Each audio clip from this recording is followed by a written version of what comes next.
that won't protect you during this storm. If a bolt of lightning gets anywhere near that tree, getting wet will be the least of your worries. And that cloak doesn't seem to be doing you any favors either. You're already in my church's graveyard. Why not enter the building itself? Please, I insist. I don't get many visitors when church isn't in session. And this door is open for all, regardless of beliefs, race, or species. Just dry yourself off on that mat and take a seat anywhere you'd like. I'll prepare some warm water for you. Here.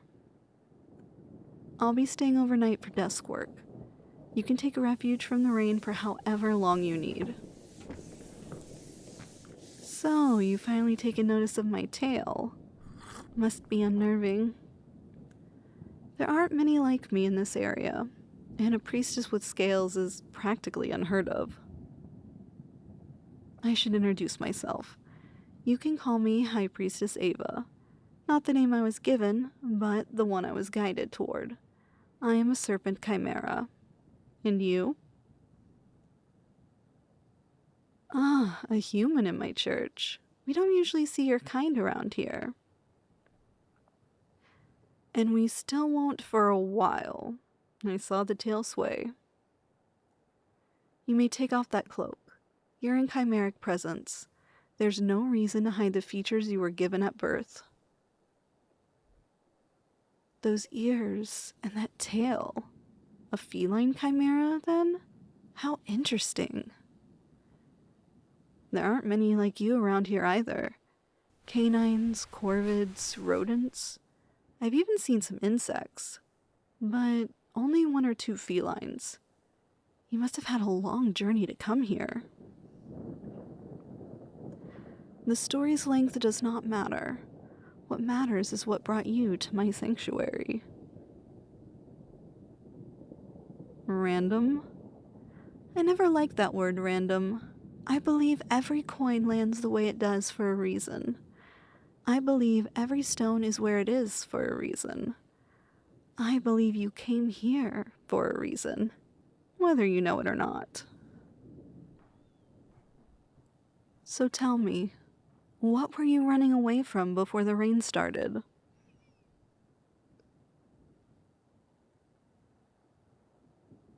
I see. A problem with humans, then. Or at least humans who believe they're above humanity. You don't need to go into any more detail if you don't want to. I think you should be honored, though. The rain out there is just for you. If it never rained, you would have never found my shelter, my safety, my sanctuary. You'd be left wandering an isolated path of sorrow. But it rained, and you ran, and you're here now, in a place that welcomes you just as it welcomes any to worship. That's its will. Its way letting you live the existence it gifted to you. You're asking me who? You're in its church. Can you hear it? Swishing and spiraling under the earth, pulsating from its core. The angel of fate. Forgive me, that's not the name you know it as. Perhaps you've heard of the asteroid? Your eyes look just like mine when they're interested in something. A sermon, then, just for you.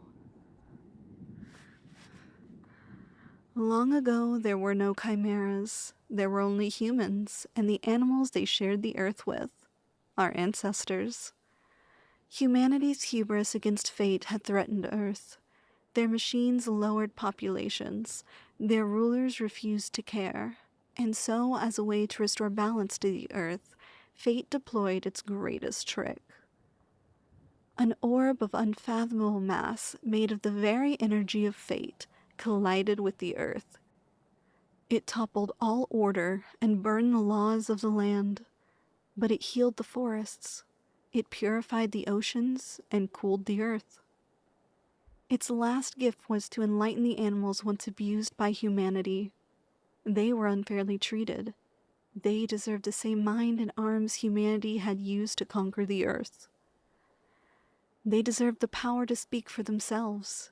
And so, the first generation of the new era ascended into what we call chimeras. Praise be to the angel of fate for orchestrating our enlightenment. Let us use the gifts it bestowed upon us to keep this land safe. Praise to fate. This is where you say, praise to fate back. Very good. That angel still resides under the earth, hundreds of years later. It's deep within the core, guiding us one step at a time to where we are needed. It was fate which brought me to this church as a child, fate which moved these words and teaching into my ear, and fate which guided lost souls here. Tell me, what makes your soul lost? You mentioned humans, but is there more than just that? You can tell me. Fate gave you a human mouth for a reason. I sense it. I see it deep in your sad eyes. I see it on the wet mud on that cloak and that unkept hair on your head. In the way you came here and the way that you listened, yet felt unsure throughout the entire sermon. You are alone. If I am wrong, then I am wrong, and I apologize. Maybe I just see myself in those pointed eyes, which round and retract my own loneliness. Yes, I am. I'm not old by most standards, but many see me as a mother, a teacher, a mentor, but not a friend. They think I live in this church, too attached to fate, and my work to want any pleasantries. And that's the people that like me, even when they come to worship. Some are hesitant to engage with me at all. I'm a chimera, but I'm not like them. I have no other set of ears. I have no legs. I hiss during a conversation. I have fangs unlike theirs. I am mistrustful. A snake. I suppose it can't be helped. Funny, isn't it?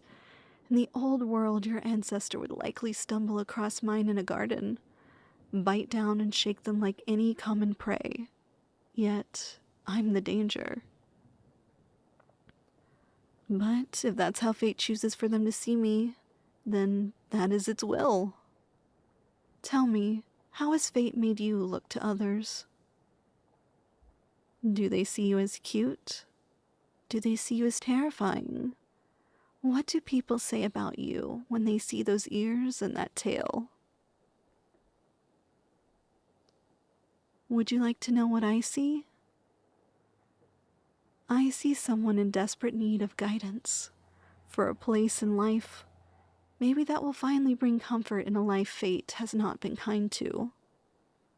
It doesn't matter if I'm correct. It matters if you believe I'm correct. So do you? I see. Well, if you want to be comforted somewhere, I can help you. I've caught you looking at my scales. I've caught myself looking at your ears. Perhaps we could trade? Trade like this.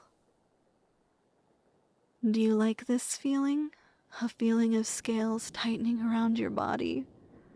I read that it's what the first serpent chimeras did to those who dared disturb them, or those that they liked. If you want me to let you go, I'll let go. But if you'd like me to continue, I asked to feel your ears. They interest me. Interesting. Your hair is soft, but your ears are much softer. They aren't made of the same material, much like my tail isn't my waist. Fascinating. I can feel your tail moving in these coils, and it feels very similar. Oh, it seems you like that. Do you want me to touch those ears more? I'll keep my hands on them then. You just stay in my coils. So this is why fate brought us together. So I could feel what it's like to care about someone the way a priestess shouldn't. Why else would fate plan a rainstorm on a place like this? Why else would you be hiding in my graveyard? This is why we have human hands and human language, so we can find connections impossible for our ancestors. Not a day goes by that I don't thank the angel of fate for that. The rain won't stop for a while. Stay here. Stay here even after it stops. Stay right in my coils. Stay where fate wanted you to be.